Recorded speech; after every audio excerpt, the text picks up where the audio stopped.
हाथरस कांड की सुनवाई के लिए आज लखनऊ हाई कोर्ट पहुंचे पीड़ित परिवार के लोग, जिनकी आज कोर्ट में सुनवाई थी। 2 बजे के बाद परिवार के लोग सुनवाई के लिए कोर्ट के अंदर पहुंच गए।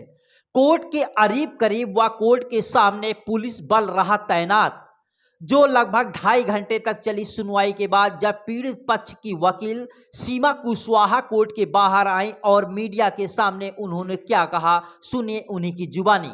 स्टेशन या पुलिस ऑफिसर से 2 से 300 लोग थे। वो लॉ एंड ऑर्डर कहीं से मेंटेन नहीं हो सकता था, लेकिन इन्होंने मेलाफाइट तरीके से उस बेटी को जला दिया कैरोसिन डाल करके। तो इस पर अब फर्दर जो है राज अपना पक्ष रखेगा। सेकंड या फिर दूसरा जो इम्पोर्टेंट है कि सिक्योरिटी परिवार की, क्योंकि अभी तो राज ने लॉ एंड ऑर्डर ठीक करने के लिए सिक्योरिटी दे रखी है। देन आफ्टर क्या होगा, जब ये केस ट्रायल में होगा, अपील में होगा या फर्दर अगर जो प्रोसीडिंग होगी तो वो भी एडमिट करनी है। तीसरा जो है केस को ट्रांसफ़र करने का, केस जो ट्रांसफ़र है वो अल्टा संज्ञान में मैटर किया था। उसके बाद आज सारे पीड़ित परिवार को सभी सदस्यों से बात की है और पीड़ित परिवार से उन्होंने बहुत ही सिंसियर तरीके से कोर्ट ने पूछा भैया को कि आपकी क्या प्रॉब्लम है। आपकी बेटी को जला दिया गया, अंतिम संस्कार नहीं, कोर्ट ने लोगों ने अपना पक्ष रखा, पीड़ित परिवार ने, साथ ही राज ने अपना पक्ष रखा कि हमने क्यों ऐसा किया है। हालांकि राज का कहना है कि परिवार के कुछ सदस्य मौजूद थे। जब पीछे नीचे अगली जो सुनवाई है वो 2 नवंबर की है। 2 नवंबर की डेट दी गई है। राज अपना पक्ष रखेगा और हम पीड़ित परिवार की तरफ से कोर्ट में क्यों किया। अब इन सारी चीज़ों पे है कोर्ट जो है वो रिपोर्ट राज जो है वो रिपोर्ट है वो देगा 2 नवंबर को। जो हम लोगों का सनातन धर्म उसका दुरुपयोग क्या किया गया है, इस तरह की बात बिल्कुल किया गया। हम सभी ने देखा है कि अंतिम संस्कार रात में तो किया ही नहीं जाता है, तो कैसे रात में अधिवक्ता हर्षवर्धन ने आज की सुनवाई के बारे में क्या बताया, सुनिए अधिवक्ता हर्षवर्धन ने क्या कहा। लगभग 2.5-3 घंटे इस पर बहस चली है और काफ़ी सारे अधिवक्ता भी थे। सीमा कुशवाहा जी भी आई हुई थी दिल्ली से, सुप्रीम कोर्ट की जो लॉयर हैं, जो निर्भया केस में भी लॉयर रह चुकी हैं। तो काफ़ी सारी तथ्यों पे, काफ़ी सारी चीज़ों पे बात हुई। कोर्ट ने काफ़ी जो रात में लड़की का शव जला दिया गया उस पर डीएम को काफ़ी डांटा, फटकार लगाई, उनसे पूछा आपने क्यों ये ऐसा किया। तो उन्होंने अपना काफ़ी सारे बहानेबाजी और काफ़ी सारे एक्सक्यूज़ दिए, लेकिन उन्होंने 2 तारीख को जो है स्टेट से जवाब मांगा है और इस पे कि आपने ऐसा क्यों किया है। बाकी एक्सक्यूज़ में इन्होंने काफ़ी चीज़ें कही कि हमारा लॉ एंड ऑर्डर मेंटेन करने के लिए हमें ऐसा करना पड़ा।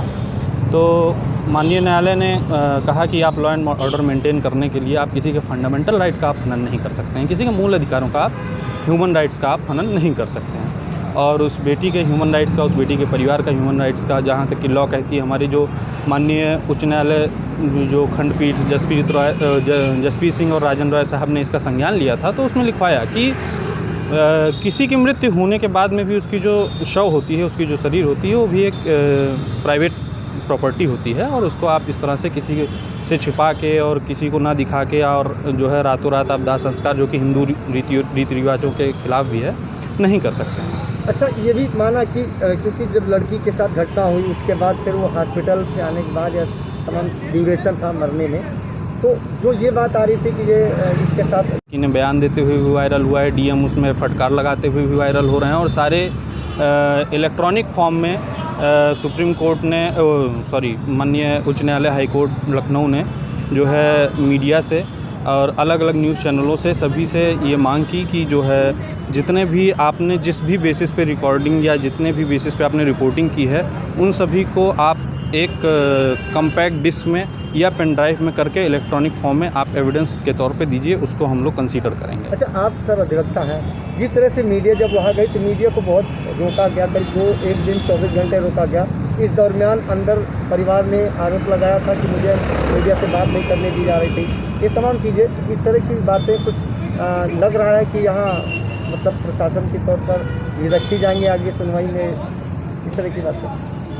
मैं बेसिकली आप जैसे मीडिया को रोका जा रहा था तो इस पे डीएम, बाकी वहाँ के जो 3-4 पुलिस अधिकारी हैं, एसपी हैं, सीओ हैं, काफ़ी लोग सस्पेंड भी हो गए हैं।